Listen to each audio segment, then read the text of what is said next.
ಶಾದಿ ಭಾಗ್ಯ ಹೊಸ ಚಿತ್ರದಲ್ಲಿ ಶ್ರದ್ಧಾ ಶ್ರೀನಾಥ್. ಎಸ್, 2016ರ ಸೂಪರ್ ಹಿಟ್ ತೆಲುಗು ಚಿತ್ರ ಪೆಳ್ಳಿ ಚೂಪಲು ಕನ್ನಡಕ್ಕೆ ರೀಮೇಕ್ ಆಗ್ತಿದೆ ಎಂಬ ಸುದ್ದಿಯನ್ನ ಇದೇ ಫಿಲಂ ಬಿಟ್ ನಲ್ಲಿ ನೋಡಿದ್ರಿ.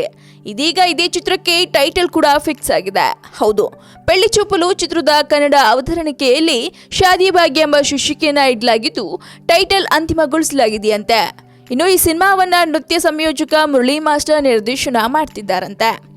ತೆಲುಗಿನಲ್ಲಿ ವಿಜಯ್ ದೇವರಕೊಂಡ ಕಾಣಿಸಿಕೊಂಡಿದ್ದ ಪಾತ್ರವನ್ನ ಕನ್ನಡದಲ್ಲಿ ಫಸ್ಟ್ ರ್ಯಾಂಕ್ ರಾಜು ಖ್ಯಾತಿಯ ಗುರುನಂದನ್ ನಿರ್ವಹಿಸಲಿದ್ದಾರೆ. ರೀತು ವರ್ಮಾ ಮಾಡಿದ್ದ ಪಾತ್ರದಲ್ಲಿ ಯೂಟನ್ ಖ್ಯಾತಿಯ ನಟಿ ಶ್ರದ್ಧಾ ಶ್ರೀನಾಥ್ ಅಭಿನಯಿಸುತ್ತಿದ್ದಾರಂತೆ. ಇನ್ನು ಪೆಳ್ಳಿ ಚೂಪಲು ರೊಮ್ಯಾಂಟಿಕ್ ಕಾಮಿಡಿ ಸಬ್ಜೆಕ್ಟ್ ಆಗಿದ್ದು ಸ್ವಯಂವರದ ಕಾನ್ಸೆಪ್ಟ್ ಹೊಂದಿದೆ. ಈಗ ತೆಲುಗಿನ ಸ್ವಯಂವರ ಕನ್ನಡದಲ್ಲೂ ಮನೋರಂಜನೆ ಕೊಡೋಕೆ ರೆಡಿ ಆಗ್ತಾ ಇದೆ.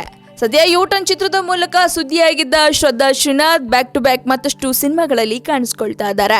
ಇನ್ನು ಸ್ಯಾಂಡಲ್ವುಡ್ನ ಮತ್ತಷ್ಟು ತಾಜಾ ಸುದ್ದಿಗಾಗಿ ಸಬ್ಸ್ಕ್ರೈಬ್ ಮಾಡಿ ಫಿಲ್ಮಿ ಬೀಟ್ ಕನ್ನಡ. ಸದ್ಯಕ್ಕೆ ಸುದ್ದಿ ಕೊಟ್ಟಿದ್ದು ನಾನು ನಿಮ್ಮ ಶ್ರುತಿ ಪಾಟೀಲ್.